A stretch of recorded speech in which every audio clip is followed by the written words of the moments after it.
now live. We're now live. Hello, everyone. Ah. Miles is in charge of my on the screen. So today we had a conference. Actually, the last 2 days within the team, and it's been quite valuable. And in fact, Miles is going to tell us a little bit about some of the value in branding that we spoke about. Because actually, I would say, without meaning to create a theme, we actually did have a thread that was the underlying aspect of the 2 days, and it was very valuable, and we thought we'd share some of that value with some of you awesome listeners out there. Okay, so Miles, here we go. This is Miles. Hey! How you doing?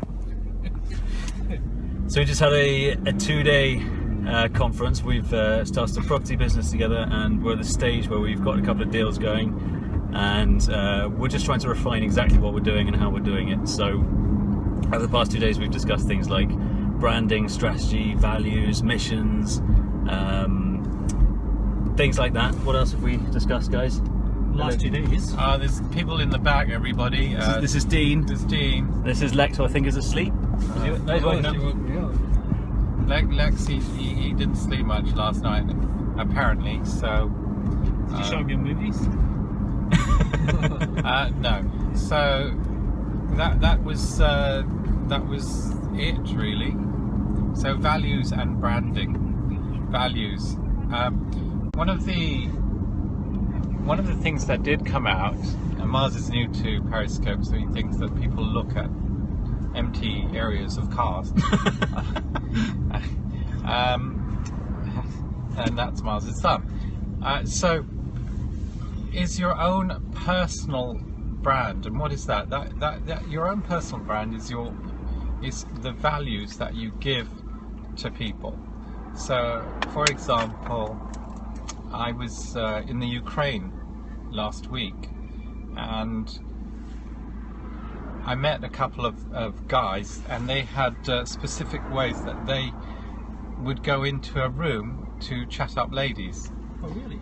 And one of them, he said, well, you know, before I even go into a room, I know why I'm there. That's number one. And and I'm there to give women something. Now he said he gave them his confidence. The other guy said he gave them fun because he wasn't as good looking as him, so as his friend.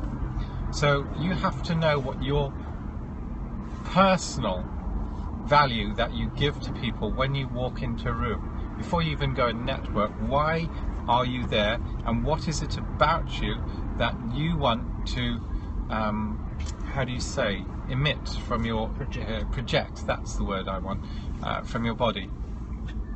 So for example, I normally, when I go into a room, I'm thinking, how can I help somebody else, or an interaction with a person, be more awesome than they already are.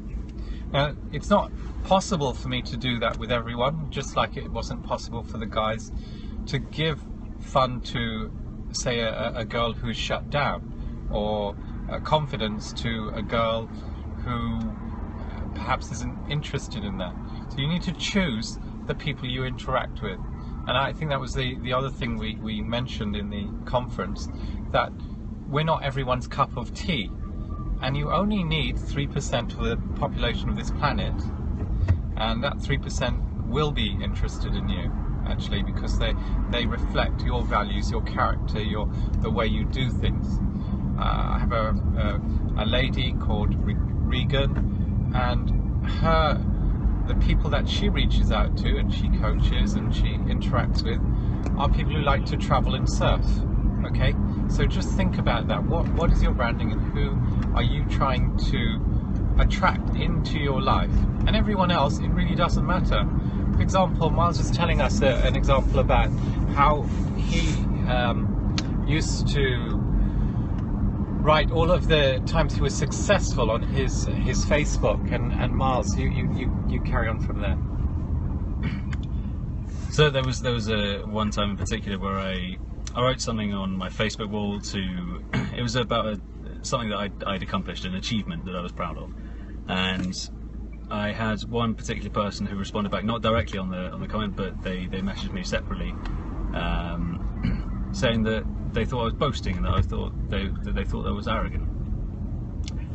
That wasn't my intention in the slightest. My intention was to create opportunities for myself. So if I post about my successes, my accomplishments, my achievements, I'm more likely to bring in further opportunities for myself, because the people who are interested in that and who don't have any kind of ego issues or envy or jealousy issues, they'll be open to that. They'll think, well, this guy's done it before, he's got proven success, so I'd like to talk to him about it, and it initiates those conversations you wouldn't have had otherwise.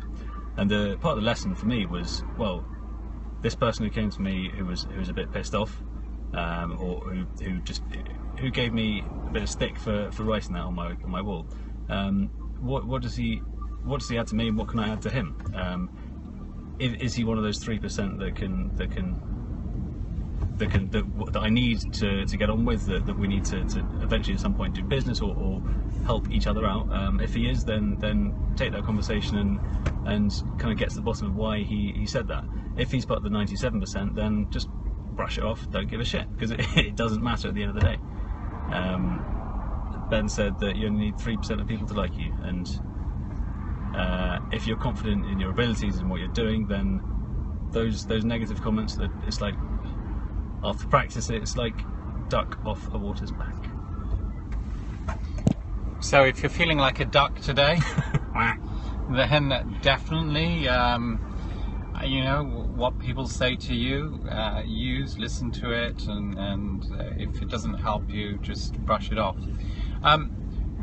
Another exercise we did was we looked at each other's strengths and weaknesses, and it was quite interesting because a lot of people wanted to know what their weaknesses were rather than their strengths.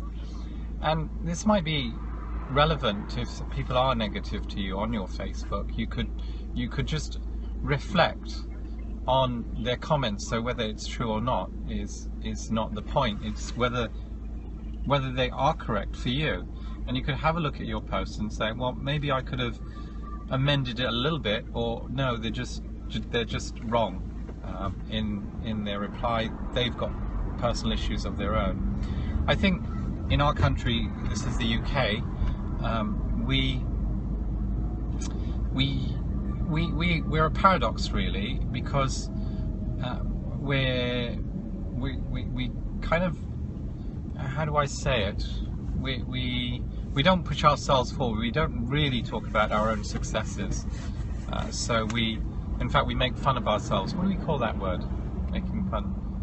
Self-deprecating. Yes, we're very self-deprecating. Dean is our lexicon at the back, because lexicon is asleep. So yeah, Dean's got that funny thing going on in the background. It's very sunny today, and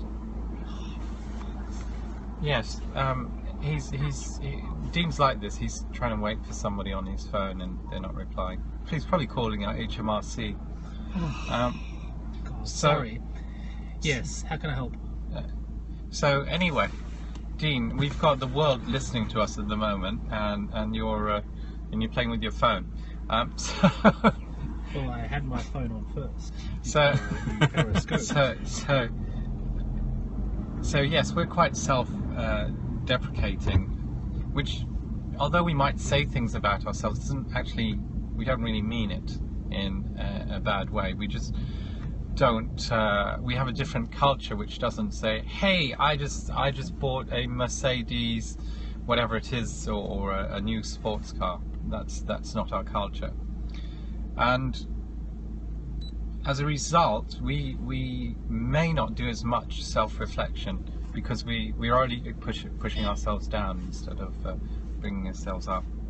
Anyway, that's it, guys. Whether the comments are negative or positive, in fact, I think in a previous Periscope I said there's no such thing as negative or positive. There's just feedback. It's how you want to interpret it. But think about your values. Think about why you are there, why you're in a place, and just work on emitting that value to the people around you. I'm thinking that just as an extra Periscope, we could just, you know, start a new one and just point at Lex sleeping and see if we can get his snoring. Wouldn't that be awesome? Anyway, that's about it. Bye now. Thanks for hanging out. This is Miles. He'll turn off the Periscope for me. Boop. Yeah, down. There you go. Stop podcast.